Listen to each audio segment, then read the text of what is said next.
I've been quoting you since we talked last time to people on things you said to me that you weren't trying to coach me. This is Yeah.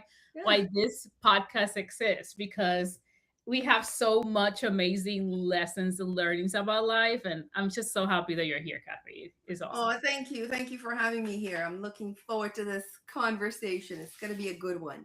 It's gonna be amazing. It's gonna Yes, yes. let me just tell you, there's certain coaching conversations I have in the podcast that I come prepared. So you're one of those because I'm like, I know I'm gonna learn some amazing things as a diagnosed ADHD. So I am very, very happy to be here. And I got confirmation that we are live. So this is incredible. So, hello, LinkedIn. Hello, YouTube. Hello, Facebook. We're expanding our reach. This is amazing. I am so thrilled and excited to talk about today's episode. So, whether you are an ADHD professional, diagnosed, or believe you are and have been, I would call it semi diagnosed because that's how I found out the harsh truth of my reality.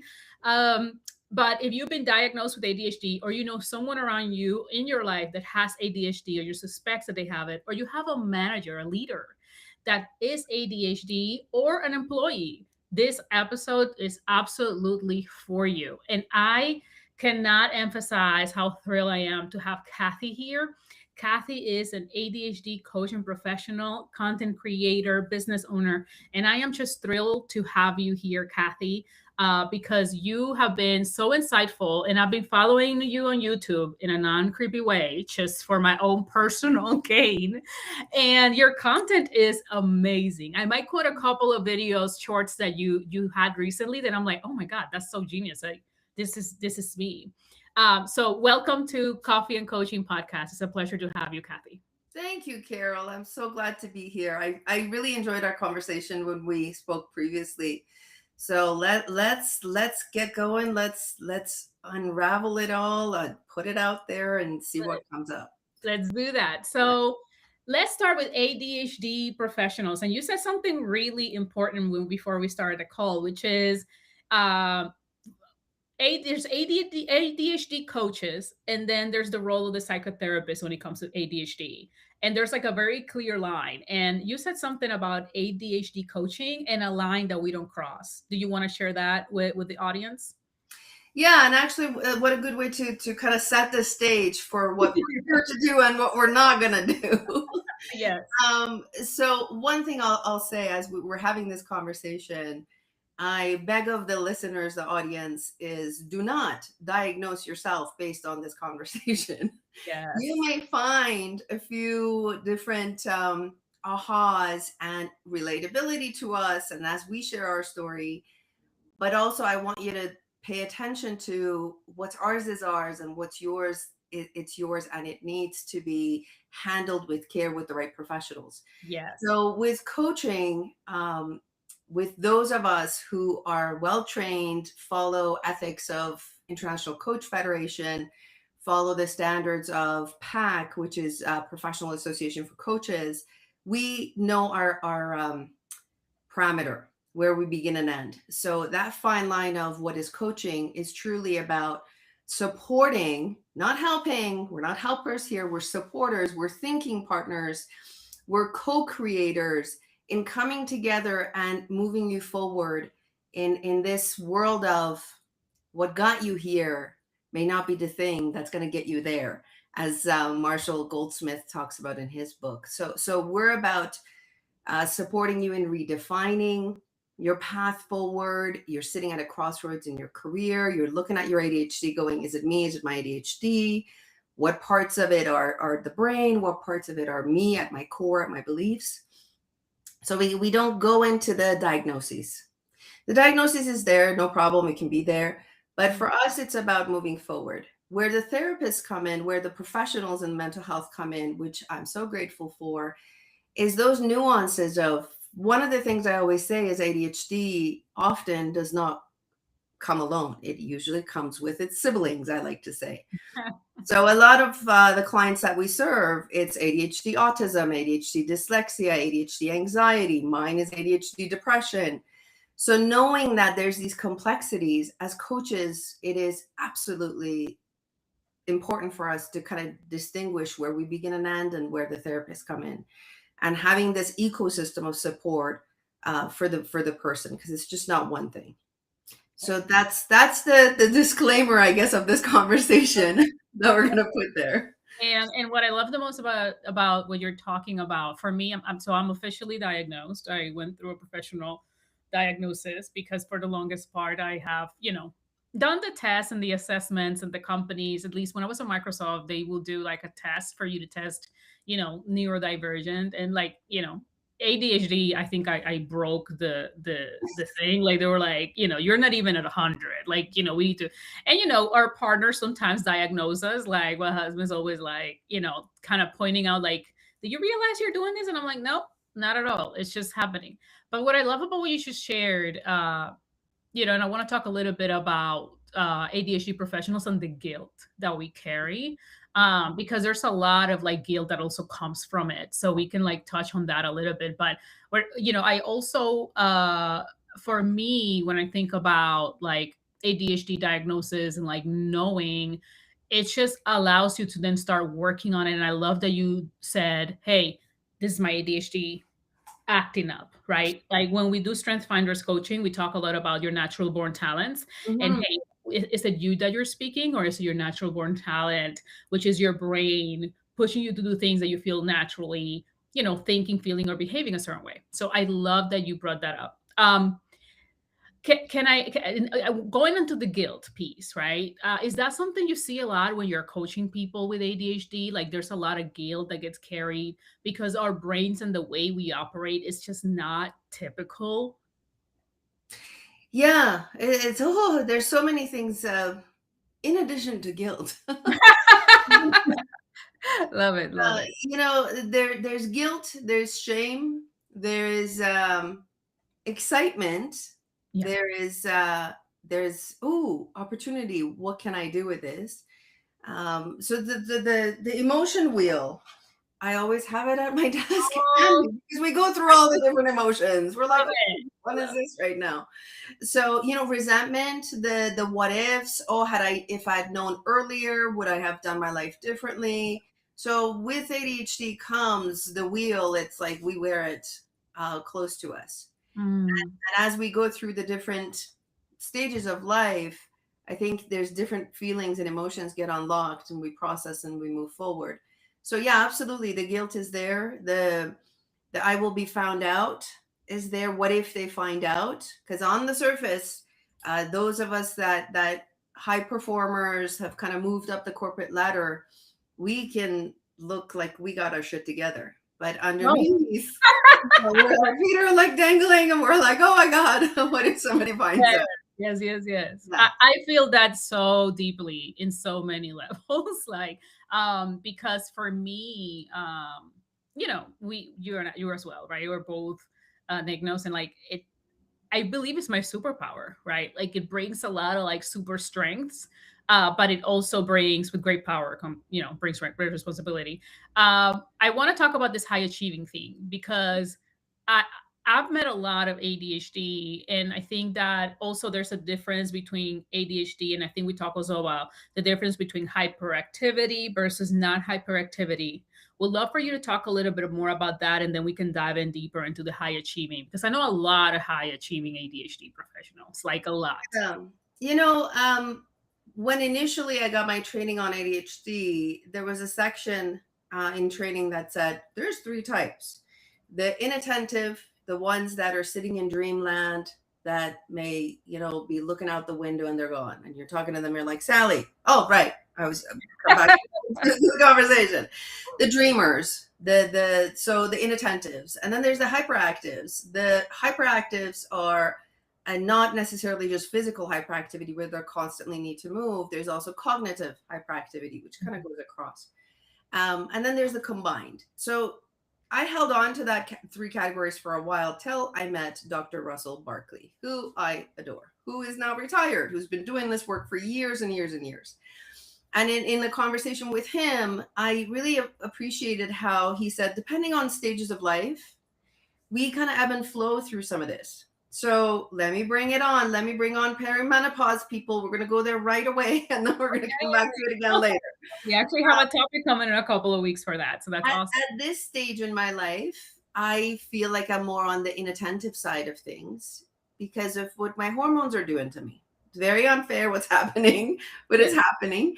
And I'm more on the inattentive side. So I'm more, I think a lot more. I'm more, I'm not as impulsive to take action. I sit back, I process a lot more. Younger years, I used to be hyperactive like it was nobody's business. I could not stay still. I was constantly on the go. Just thinking about myself, I would get tired of myself.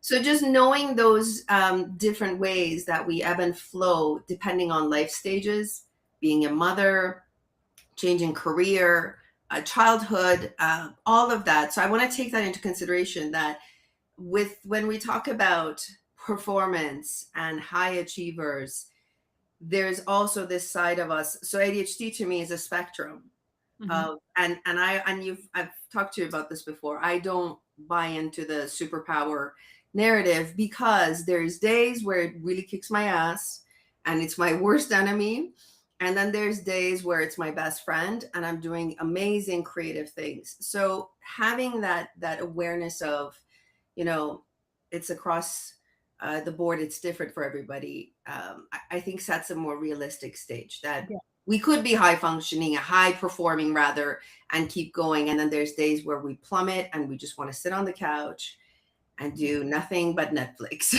Yeah, like that's me, especially because I love Netflix. Yeah. So that makes sense. So question on that. How do you help high achievers recognize, because I always operate in overdrive, right? Like most of the time. And then I realized I missed a bunch of stuff along the way. But how do you help those high achievers like recognize, hey, it's time to step out of overdrive? And start optimizing how you do things, because sometimes when we're in that overdrive we can like get burnout really easily, and burnout is like a really health crisis right now, and we're really through this podcast bringing more awareness to people on that burnout piece. So I guess, how do you help those high achiever ADHD realize that it's time to shift? Yeah. And, we talk about downshifting because we're so on, fast go all the time. Um, and it's important to recognize that. So let me back up a bit. Let me thousand thoughts are coming at once. I'm trying to filter out my own ADHD brain at the moment. Um, I thrived in that overdrive for myself in my Yeah. career, and the types of people that we attract are exactly in that overdrive, going fast, can't slow down, but a tipping point happens that brings them to, okay, this is not sustainable anymore. Yeah. In that moment, just even the recognition of it's not sustainable anymore, it's like first step. Yes, do you want to do something about it? Now here's the thing, if somebody's in that overdrive, loving it, enjoying it, I'm not one to be like, Carol, slow down, you're going too fast, you're going to burn out eventually, right? Because you're not going to listen to me. And also, as I work as it is, people with ADHD don't like to be told what to do. So when they come in coaching, we're not telling them what to do, but it's more of a, I'll hold a mirror back to you. Yes. Carol, this is what I'm seeing. Do you see? And Carol goes, holy shit, yes, I see. And sorry for those that are watching and sensitive to language, I do have colorful Oh, language. So I apologize for him. I love that. Yes, we So encourage authenticity here. the candid empath comes out. So when we're holding that mirror, is to truly, for the first time, Carol gets to see herself. Yeah. And then the thing that I like to say is, okay, this is where you are now, awareness. What part of this makes sense for you? What part of it do you want to change at all, if anything? Yeah. Carol says, you know what? I like this fast pace. This is what I'm used to. I don't know any other way. And also some of us don't know any other way. My narrative for the longest time was I work best under stress. And I loved it, right? How many of us relate to that? I loved it to the point that at 35, when I got diagnosed with cancer, my body said, okay, what's happening here? You need to slow down. Yeah. So my aim is that I don't want you to experience that, but who am I to say what you should or should not experience? But go eyes wide open. Yes. That if we make conscious choices towards that, I'm going to go in overdrive for how long? At what Mhm. cost? When is it going to be okay to slow down? And when is it going to be able to push forward? So, when it comes to hyper focus for me, these days, my hyper focus segments are very intentional. I Mhm. actually intentionally go into hyper focus, get a lot of stuff done, do them in a few days. And then, Carol, what I'm doing is recovery time. Mm. Before that recovery time, it was labeled as shame, guilt. Why can't I keep it consistent throughout the week? Now, looking back, I look at it, I'm like, what was I thinking? Nobody can sustain that.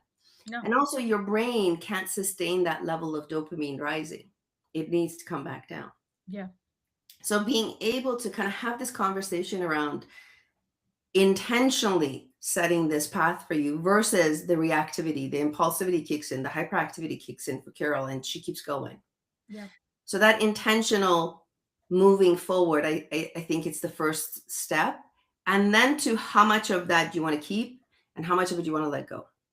So you're Yeah. making the choice. And I love that you brought that up because intentionality is my word for this year. Everybody has like a word as my word.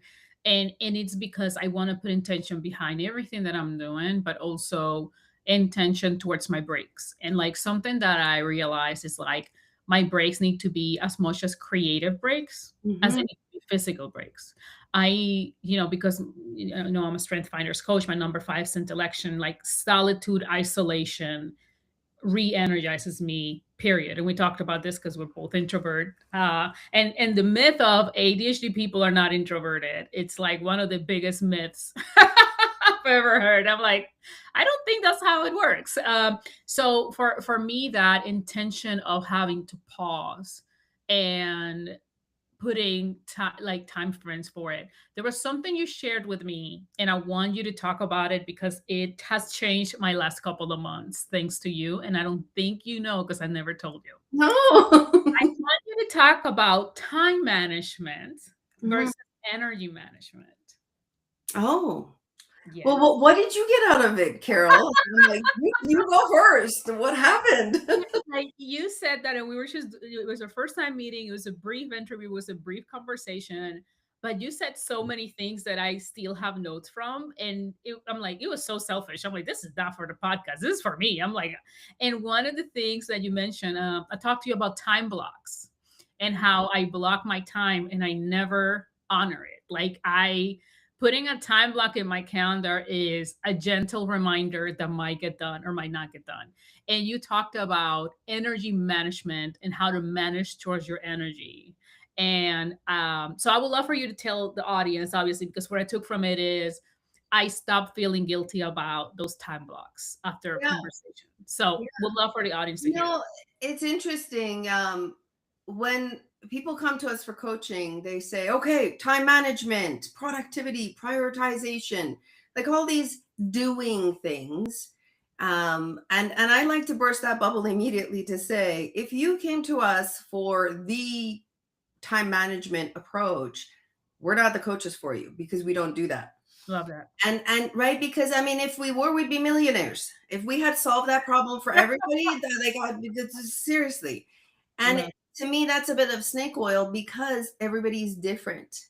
Your Mhm. rhythm as a woman, as a mother, as a father, a single dad, going through job changes, time is energy, Mhm. right? So for me, I look at it as, and also this quote that I got a long time ago handed to me: managing our state before managing our to-do list, right? Is me showing up and what's going on with Kathy today, Mhm. what's realistic before I go into time blocking. So the energy management for me is at any given point, I'm checking in. Do I have brain capacity for today? Mhm. How much capacity do I have for today?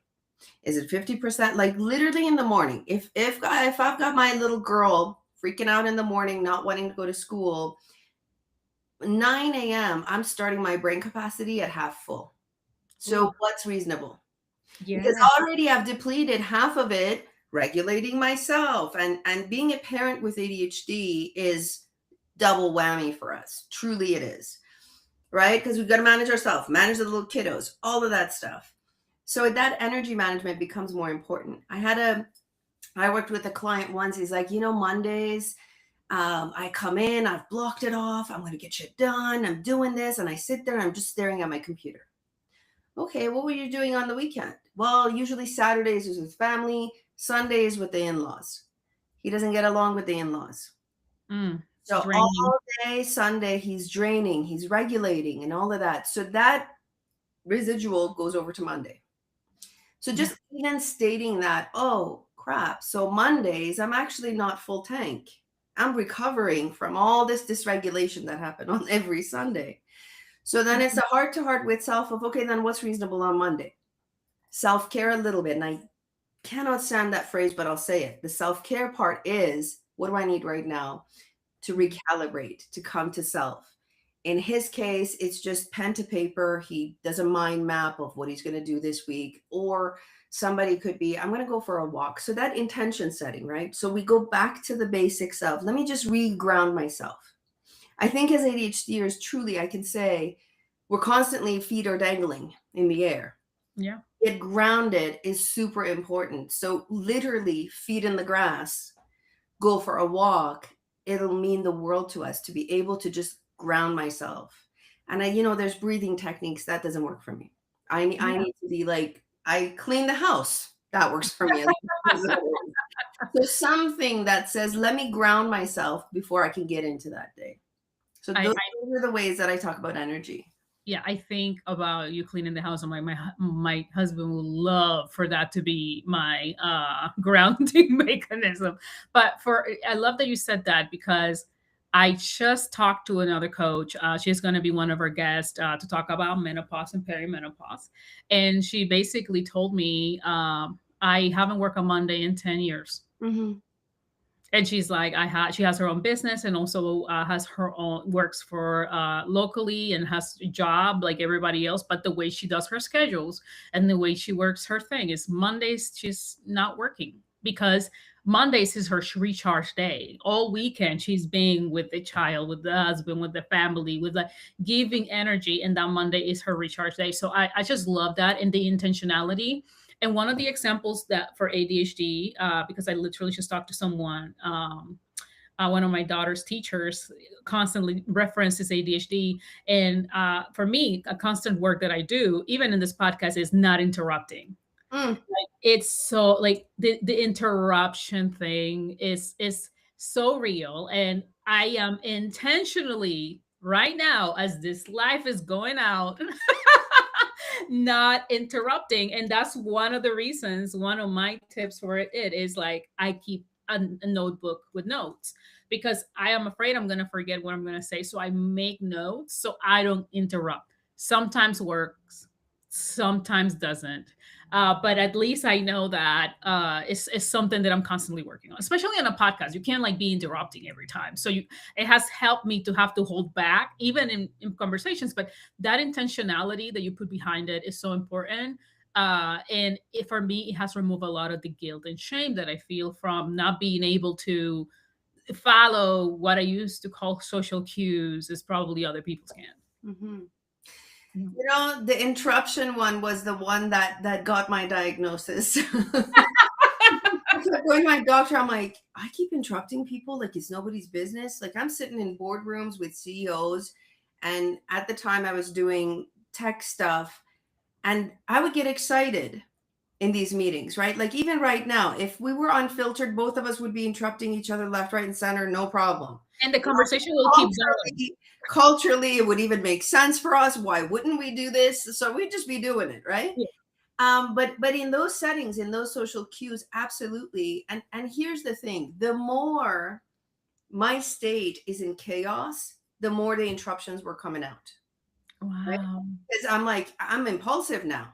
So this is the part that I like to really say is there is a reason why we talk about regulation and paying attention, and we talk about metacognition, which is self-awareness, Mhm. is to be able to see, okay, what's happening to me today? What's happening this week? And I'm Mhm. almost like predicting that I may be a total gong show in a meeting because I've had a crappy week. Yes. So I'm just going to unleash. And now here's the thing. I don't want to give a bad rep to our professionals that we're like unleashed and we're just all over the place. It's just that in that moment when it's built up so much, you go to a key meeting, this happens to you. You come out going, dang, I missed the cues. I should have, I could have, da da da da, right? So then Yeah. that becomes your new story and you carry that with you. Wow. And that's the part, is how much of this story do we want to edit down, edit down? You're writing a book. How much of it do we want to edit down to get to the core of you, that's the core that you can go and show and present, and you're always going to be in integrity? Because the last thing I want to do is to mask, to hide who you are, but also knowing that this beautiful brain of ours needs nurturing Yes. where we can go out. Yes. And I love all of this. I have some questions because I can keep going because it's so selfish of me. I'm like, We this is diverge into many things. yes, yes, yes, yes. So let's talk about we talked about intentionality, and let's call it intentional leadership, right? Like you mentioned some Yeah, of the work that we do, intentional leadership. yeah. So how do we transition from just overachieving to that like intentional leadership when leading people? And then I'm going to ask you some questions about some traits that we see in the workplace today. Oh, yes, to the traits. So intentionality, um, again, I go back to name it to tame it, which therapists love that phrase. But I truly think it's important to first recognize, what are your patterns? What are the things that get you into trouble, if you will? And Mhm. this particular part is not one you do by yourself. Because if you do it by yourself, you're going to go into overthinking, you're going to go to rumination, catastrophization, all of these things. And I don't, last thing I want you to do is create these labels for yourself. Mhm. But there is this cycle that I see happening, the over functioning cycle. We go in proving. Okay. So that there's like 1, 2, 3, 4, 5. There's 5 things. We go in proving, feeling the need to prove, right? We're in there. First 90 days, first 30 days, just got promoted, got it. Amazing. I get recognized, now let me prove. Then we go into this over functioning. In the over functioning, we're like, we become the rescuer, the whatever, the adapter. I'll give you those after, when we talk about the characteristics. So we go into these personas and we give it our all because it's exciting, it's novel, it's new. ADHD is stimulated. Yes. Then so dopamine goes up. Anna Lemke, author of Dopamine Nation, a book that I love, near dear to my heart. What goes up must come down, she says. So as your Mm. dopamine is surging and you're keeping it, it has to come back down, Yeah. right? That intensity, your brain cannot hold on to for too long. Yeah. The crash on the other side, it feels like withdrawal. For me, it was depression. Mm. It was just shut down because my brain goes, I need to recover, man. You've been going at it for 3 months straight. It needs to stop. So the crash happens. Then right after that, the shame happens, right? So then we Mm. go into that shame cycle. We're feeling guilty, inadequate. See, I went to prove myself. I suck at this. And then the cycle repeat itself. So to pull out of shame is, okay, I'm going to go back proving again. So you see how it just kind of keeps going. For me, that first step of it is to pay attention to that pattern, Carol, Yeah. right? Yeah. At each stage of that, when you're in overdrive, when you're sitting in over functioning, when you're sitting in shame, what are the things you need to do to kind of check in? So Yeah. creating some sort of criteria around, great, when I'm going to crash and burn, these are the things I'm going to do.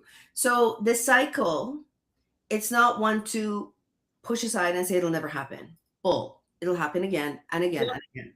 This is how our brain, It's bullshit. but it's how you go through it, right? And it's how you go through it with intention, that, you know what, I will have crash days, burnout days, but this is what I'm going to do. This is my recovery plan.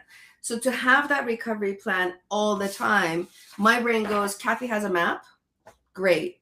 We know what to do when we get to this side of it. In the absence of having the map, then it's the depressive, the abrupt resignation, yours truly. Yeah. The impulsive decisions that we make, the internalization that we do. Yes. So recognize your patterns. Don't do it alone. I always say don't do ADHD alone. Do it with a thinking partner that goes, what do you see? Yeah. When I'm mentoring coaches, when they're becoming coaches, the mentoring side is to show, Carol, here's what I'm seeing the way you're coaching. How do you like that? What do you want to change about it? Right? Yes. That reflective view, super important. Then you can reset with more data without a thinking partner. And I'm not pitching any sort of, like, you could be your best friend. Yes. Somebody who can hold that space for you that says, Carol, honest to goodness, this is what I'm noticing. So Yes. that Carol can decide what she wants to change about it. I just there's so much goodness here, and I have to read some comments before I forget. So Eddie says, "Love the language." Clarice is asking, "Energy management versus time management. Tell us more." So glad that we cover that. And then Laura's talking about stopping ourselves from interrupting. It's like trying to hold on a border, collie back, and a herding from a herding of a flock. So Laura, you had me at hello. Yes, this is all of us.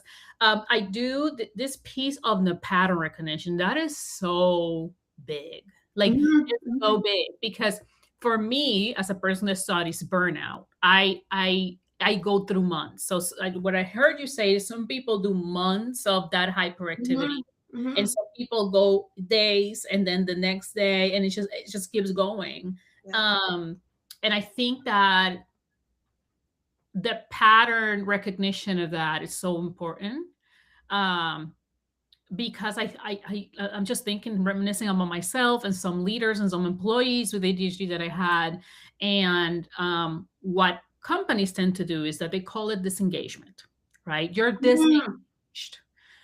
There's a lot of disengagement. Like you used to go 120%, and now you're just doing 100 or 80. And that really hurts me because um, for me, I have had in my career in the past where my past managers from this employee did not know there was neurodivergent. Mhm. And when I come in a month in, it's like they're neurodivergent. And they're like, really? It's like you work with this person for 10 years and you Yeah. did not know this person was neurodivergent, right? So just to get to know your employees, get to know the people you work with and understand. And this leads me to my next question. How does it look like to have an employee with ADHD? If I was a manager, right, do not diagnose, no one, please, no one diagnose, but if I were to have a diagnosed ADHD employee working for me, what will that look like as me, their manager, and what are Mhm. some of the things I need to pay attention to? Okay. So this one, I want to go to my notes because this is fresh off the press, actually. I've been working on this concept for a few years. It actually started with a really good colleague of mine, Sherry Cannon. Kudos to her, where her and I kind of put our brains together and saying, what are we noticing out there in the world as we're coaching? What's happening in the streets? Yeah. So we came up with a few, I don't want to call them, the old marketer in me would say personas. But I call them patterns. Yes. Okay. So we have one, two, three, four, five of them. The Yeah. patterns that we see. There's the architect, and I'll explain that in a second. The rescuer, the visionary, the adapter, and the imposter. Now, this is even if you don't have ADHD, if you have a brain Yes. and you may have a certain style, right? As coaches, we like to kind of categorize things and find patterns within things. And this is where ours comes in. So, again, I'm not diagnosing or labeling this as this is the box you're in, but Yes. listen to some of the themes, if you will. So, the architect type goes, if I built the perfect system, I won't fall apart. So they're constantly going after building detailed systems, take over projects, strong leadership, adapts to, has a hard time adapting actually to change because they've built it, right? Yeah. This is my Yeah. system. Don't mess around with it. So in boardrooms, when they go to present, it's not accepted. They have a really hard time. Well, why? Why not? Right? Because nobody came along the journey. They're just, ta-da, here's what I've built. And Yeah. they have a hard time delegating because they really want to stay within the system that they have built. Yeah, I already have one ADHD example in my head that came up. Yeah. So for those that are watching in the chat, think about that. Are you the architect type? Because you can have a few patterns. Yes, please. And if you have questions, please put them on the chat. Yeah, We have our team let them. absolutely. So Mhm. then the rescuer, this is yours truly. I was that. I literally, Carol, I kid you not, before my diagnosis, I had a little caricature at my desk who was a woman with a fire hydrant. I called myself the fire self-appointed fire marshal. Oh, I wow. was the rescuer and I loved it because you have a problem here in the department, let me come fix it. Other Yeah. departments, let me come fix it. So here's the thing though, the narrative is if I'm indispensable, I'm safe, Ooh. right? So they're constantly looking for what can I fix? Who can I help? They may come across as impatient. Yours truly, bull in a china shop. Rarely ask for help because I'm the rescuer. I'll figure it out, right? Doesn't recharge until forced to. Hello, critical illness. And, you know, it's all about that whole people pleasing. I want to make sure everybody's taken care of. Let me hug, warm, I'll be there for everybody. The visionary, this one I like to say it's a bit of if you're sitting on the inattentive side of ADHD, this is your sweet spot. Again, I'm not hard putting anybody in any box. It's just Yeah. these are the patterns I'm seeing. The visionary says the idea is exciting part. The rest I'll figure it out later. And this part, once they have the idea, then they forget that okay, I can bring on a support system to help me execute. So they stay with I won't ask for help because it was my idea, and then they're sitting here going It's just I like can't execute. noodling on it. Oh my Yeah, God. yeah, so they've also built a half grave pardon me, a graveyard of half built ideas. My basement, my projects, my hobbies. Yes. uh, Yes. right. Yeah. Yeah. Uh, Yeah. so and they're most alive when there's a pitch, there's a brainstorm, there's think tanks. They want to go in there, they want to be in those places. Don't Yes. ask them to execute, they don't want to execute. Yeah. I know one ADHD example that come into mind right now. Yeah, so then we get to the adapter and we're almost done here with this. The adapter says if I can read the room fast enough, no one will figure out the chaos that is underneath all of me. So they're Wow. constantly the masking, avoiding conflict. The decision making is slow because they want to make sure everybody's taken care of. The Sally, do you understand what we're doing? So they're overextending their social intelligence, which is their strength, to the point to their detriment. So Wow. they won't make final decisions because they want to make sure everybody's okay. Yes. Yes. They're Yes. adapting to everybody. The imposter, this one I think for all of us is there, and this is the last one. The imposter says I have to work twice as hard or they'll find me out, right? So they create detailed personal rules for themselves. They work faster than anyone else. What else never celebrates their successes because Oh, yeah, we all, isn't anyone ever you're going to do talking about me now. You're talking about me. Yes, and self-esteem is entirely tied to output. Self-esteem tied to Yes. output, right? More doing than being. So to me, I'm curious actually, are you able to see comments live? Did people track? Yes. Yes. We are. We have someone said talking more about grounding after meeting and replenishing energy before starting a new project. So I'm curious to see. I'm waiting for Jessica to point in if anybody feels like there are a particular archetype. I will tell you that imposter one is 100% me, and I think the architect, which is like I'm gonna put all the pieces together. And then when someone moves the cheese, he's like, hold up, you can't move the cheese because I have a format. I Yeah. have something that it has like Mm, has been working. And definitely the imposter. I feel like if I outwork uh the everything and everyone, like no one's gonna notice that I'm struggling with attention. yeah.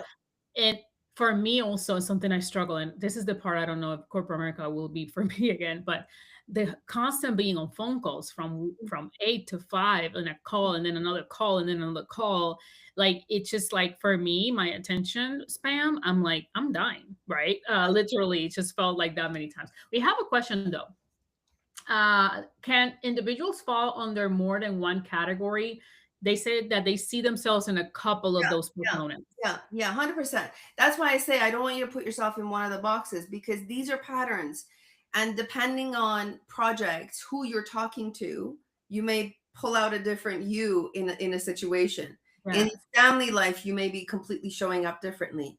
And here's the thing. So if you have talent that fits into these as a manager, so if Yeah. I was your boss, Carol, the best thing is, Carol, I'm noticing X, Y, and Z. Yeah. I'm noticing that this is going on. You're working extra hours, or you're kind of in friction with the project. What's coming up for you? And the coach approach, I so wish that everybody who's in leadership went through some sort of coach training program, because it's the conversation that kind of cracks Yes. the shield and says, okay, let's go. We can partner in this to do it together. Because if Yes. Carol feels psychologically safe to have a conversation with Kathy, then Carol can access her own wisdom and say, oh, okay, so on this one I can do this, on this one I can do this. Oh, here I'm overthinking this. You're not expecting this tomorrow? Bosco, Yes. no, I Yes. wasn't expecting it tomorrow nor the next day. Oh, okay. Because we'll sit in our own interpretation and Yes. our own assumptions more often than not, especially those with neurodivergence. Because of all that has happened to us throughout our lives, we have like this backpack of goodies that we're carrying. Yes. Every Yes. conversation, we're coming in with these biases, with these assumptions, And interpret. with this new information. So Yeah. I love that. How does it look like when you have a manager with ADHD? Oh, bless your heart. For those of you that work with us, we love you. I feel The like I need story. to write a letter to every employee I ever had. I'm like, I am so sorry. I You actually, know, the first chapter of the book I'm writing, it starts with a story about how this employee told me once, "Hey, you're killing us here," right? And I was like, "What do you mean? We're doing great. We're thriving. We're doing like all these things." So I now looking back and knowing what an ADHD leader can look like and the effects of it if you're not aware of it. I am very aware of I was definitely not doing them any favors. So tell me a little bit more. What does it look like to have a leader that is an ADHD? Um, yeah, and it goes the same goes to the other way, right? Is leaders are human beings. We're just as human as everybody else, right? So the candid conversations go a long way. Is to have the conversation of, hey, in the meeting you gave me 20 new ideas, which we do when we get together with our teams. 20 new ideas are born, at and least, equally at- as important, and it looks like we need to execute on all. yes. And it's to check in of these, which ones do you want me to work on for the next quarter? Wow. Or which ones should be the one that we put 80% of our energy into? So truly have the heart to heart, because that what you're actually doing to that neurodivergent leader is becoming a thinking partner with them, to for them to go, oh, okay, yeah, here's how we think we can do this. So I would say, and this was early on in my career, that VPs, just because they have a title, it doesn't mean that they talk a certain way. No, human to human conversation goes a long way, Yes. Yes, right? it does. And it's truly to disarm, break that power dynamic. I beg of you, because that person is also just as caring about what's going on with you, and also may not notice there's certain things that they went too fast and you need to come along the journey, right? So the I have to have a meeting with you to understand this a little bit more. Own that side. Sometimes in these meetings, I see my executives. Oh, Kathy, I've got the meeting planned out. I have an agenda. Great, because before, let's say this person didn't do an agenda. Yes. The agenda is packed. And I'm like, okay, great. You have an agenda, but you have an hour, and now you put 20 things in there. How are people supposed to process all of this? Yes. Yes. Right. So going back to your leader to say, great, I see the agenda has 20 things in it. What's my role in this?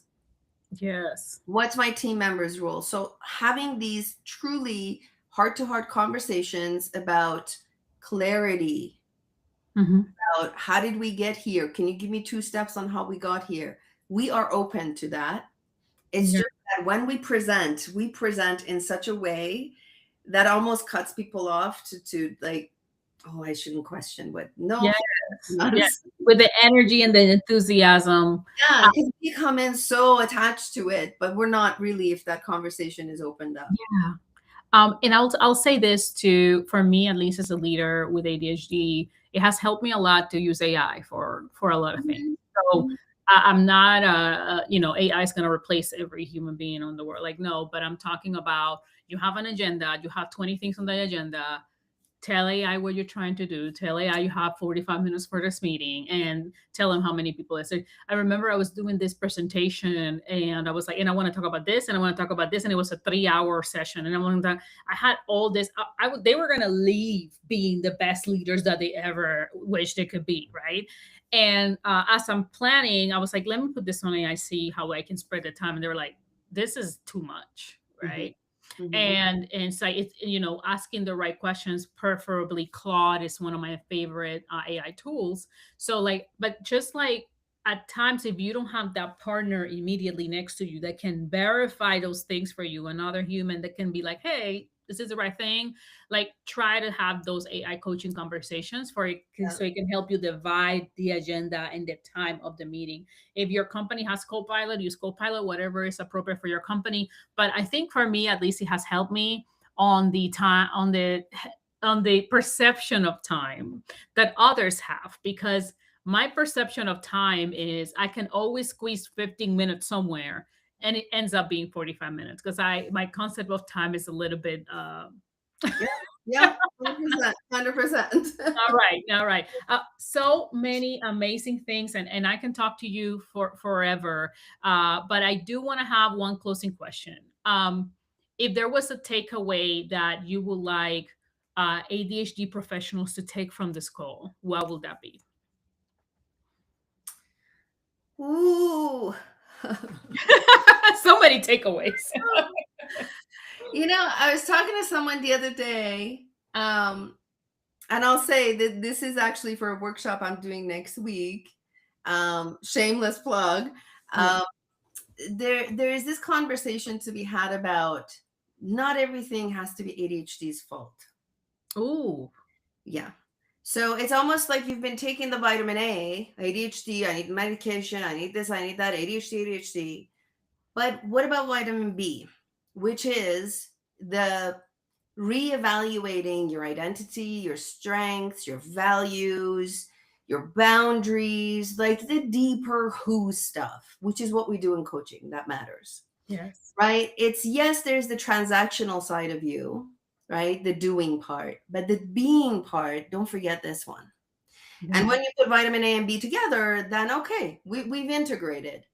And so when you get this diagnosis or you suspect, I often see this of, okay, let's fix executive functioning.